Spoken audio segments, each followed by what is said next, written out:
ہاں باقی عام گفتگو میں آپ میرے ساتھ بیٹھ کے کھانا کھائیں تو ظاہر ہے میں اس پیشن سے تو نہیں بول رہا ہوں گا, اس پیشن سے میں اپنی بیوی سے کھانا تو نہیں مانگتا, ورنہ تو مجھے نہ ملے. تو وہ تو ظاہر ہے کہ یہ ایک دعوت کا سٹائل ہے, یہ ایک یعنی ریکوائرمنٹ ہے ممبر کی. ملاقات گفتگو اور چیز ہوتی ہے, جب تقریر کر رہا ہوتا ہے انسان اس کا سٹائل بالکل ڈیفرنٹ ہوتا ہے. تو یہ جو پیشن والا سٹائل ہے اس نے دنیا کے اندر چینج لے کے آیا ہے, اس کے بغیر دنیا میں چینج آنے والی نہیں تھی میرے بھائی, یہ ذہن میں رکھیے گا. تو یہ انجینئر کی جو ڈاکٹرن تھی کہ اصول اور مبادی کے اوپر آپ نے الٹ دینا ہے, بریلویوں کو کیسا الٹا؟ دیوبندیوں نے رٹ لگائی بھی تھی. جب ہم کہتے تھے یار بریلوی دیوبندی ایک ہو, دونوں حنفی ہو, یار کیا مسئلہ ہے, باپ ایک ہے یار, ایک دوسرے کو لالی کیوں نہیں سمجھ رہے؟ ایک باپ کی اولاد ہو, امام حنیفہ کی طرف اپنے آپ کو منسوب کیے ہوئے ہو, پوری فقہ ایک ہے, پرانے سارے بزرگ ایک ہیں, صوفیاء تمہارے ایک ہیں. وہ دیوبندیوں نے کہا کہ نہیں یہ جو بریلوی ہیں شرک کرتے ہیں, قبروں سے مانگتے ہیں, یہ کرتے ہیں. کہتے جی کہ بریلویوں کا کون کون سا عقیدہ شرک والا ہے؟ پہلے مجھے یہ بتاؤ ان کا کون کون سا عقیدہ توحید والا ہے؟ تم بتا دو شرک والا, میں بتا دیتا ہوں.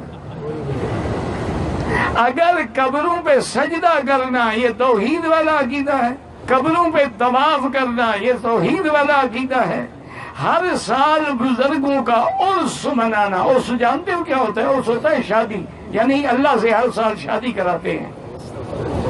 اسی لیے بزرگ فوت ہو جائیں یہ نہیں کہتے کہ مر گئے, کہتے ہیں کہ وصال فرما کے وہ تو اللہ سے مل گئے نا, پھر اگلے سال ان کا عرس ہوگا. کوئی ایک مصیبت ہو تو میں بتاؤں. میں نے وہ سارے واقعات دیوبندیوں کے بزرگوں سے بھی ثابت کیے. اب مجھے بتائیں بند گلی میں داخل ہو گئے, وہ بھاگنے کا راستہ ہے. تو یہ پہلوان کو میں نے ان کے زور پہ گرایا. میں نے بتایا کہ بھائی جو قاسم ننوتوی صاحب ہیں, اشرف تھانوی نے خود نقل کیا ہے کہ وہ مرنے کے 6 سال کے بعد بیداری میں, خواب میں نہیں, 6 سال کے بعد اپنی قبر سے نکل کے دیوبند میں 2 مولویوں کی صلح کروا کے چلے گئے, اور سخت سردیوں میں جس نے وہ رضائی اوڑی ہوئی تھی اس کے اندر بھی اس کا پسینہ چھوٹ گیا, اور شاید کوئی اور بھی چیز چھوٹ گئی ہو. ہاں, اور آگے پھر فٹ نوٹ پہ اشرف تھانوی نے لکھا ہے کہ ہو سکتا ہے کہ حضرت کی روح نے اپنا جسم خود قبر سے نکالا ہو اور باہر آ گئی ہو, یا اس روح نے اپنا کوئی علیحدہ سے ایک امثالی جسم بنایا ہو اور اس کے ساتھ آئی ہو. تو کوئی اور بریلوی سے شاہی کوئی نہیں, جیڈا وڈا گاندھی نے کھو لیا ہے. اور میں ان کے سارے واقعات بیان کیے. تو اب ان کا ایک ترہ امتیاز تھا بریلویوں کے خلاف, وہ توحید پہ تھا, وہ تو میں نے ان سے لے لیا. تو آپ دیکھ لیں جو بندی جن کے دماغ بھی بند تھے, ہماری ویڈیو سے وہ دماغ کھل گئے, اللہ کا شکر ہے. تو میں نے پہلوان کو اس کے زور پہ گرایا. اس کو میں دنیا میں بھی ایک مثال سے بتاتا ہوں. یہ آپ جب کبھی کینٹ ایریا میں جائیں نا تو بیریئر لگے ہوتے ہیں وہ بمبو سے, ہاں, اور لوہے کا بڑا سا ایک بمبو ہوتا ہے, اس کے پیچھے اتنا بڑا وٹا ہوتا ہے. وہ وٹا پتہ تو کیوں ہوتا ہے, وہ پتھر اتنا بڑا, اس کا وزن آلموسٹ اس لوہے کے بمبو کے برابر ہوتا ہے, اس سے تھوڑا سا کم ہوتا ہے. تو آلموسٹ یعنی سمجھ لیں بیلنس سے ہوتا ہے. تو وہ ذرا سی اس پہ انگلی آپ لگائیں نا تو یہ کھڑا ہو جاتا ہے. حالانکہ اس کو اس پتھر کے بغیر اگر آپ کھڑا کریں تو 8-10 بندے چاہیے یوں کھڑا کرنے کے لیے. تو انہوں نے وہ بیلنس کیا ہوتا ہے اس پتھر کے ذریعے, تاکہ ایک عام آدمی بھی, اسی لیے اس کو رسی سے باندھا ہوتا ہے, وہ تھوڑا سا وزن اس کا زیادہ ہوتا ہے, وہ رسی چھوڑتا ہے ویسے ہو جاتا ہے. یا اگر وہ رسی نہ بھی ہو, ہلکی سی انگلی کا اشارہ بھی کرے تو وہ بمبو کھڑا ہو جاتا ہے. اے جناب او میں ایڈے وٹے فٹ کیتے ہیں. ہاں, اشلی رسول اللہ, چشتی رسول اللہ, ہلکی جی انگلی لانا نا اینڈ کر کے فرقہ انہاں دا اڈ کے پرے جاتا ہے. ہاں, یہ اصول مبادی ہے. اہل حدیث کا کیا تھا ترہ امتیاز؟ اہل حدیث کا تو نام ہی لوگوں نے یہ رکھا ہوا تھا کہ جی اے بخاری کرتے ہیں. جناب بخاری دی ایک حدیث نے اہل حدیث فرقے دی موت کرتی ہے, اور کتبہ لکھا ہوا ہے اہل حدیث فرقے کی موت صحیح بخاری 2812 کی وجہ سے ہوئی. وَيْحَ عَمَّارَ تَقْتُلُهُ الْفِئَةُ الْبَاغِيَّةُ يَدْعُوهُمْ إِلَى اللَّهِ وَيَدْعُونَهُ إِلَى النَّارِ. افسوس اے عمار, تجھے باغی جماعت قتل کرے گی, تو انہیں اللہ اور جنت کی طرف بلائے گا, وہ جماعت جہنم کی طرف. یہ مرزا جہل میں چھپا ہوا رافضی اہل سنت کا لبادہ اڑا ہوا وہ بدبخت ہر وقت ہر ٹائم اس خاندان کے اوپر حملہ آور, اس خاندان کی توہین و تشنیع کرنا.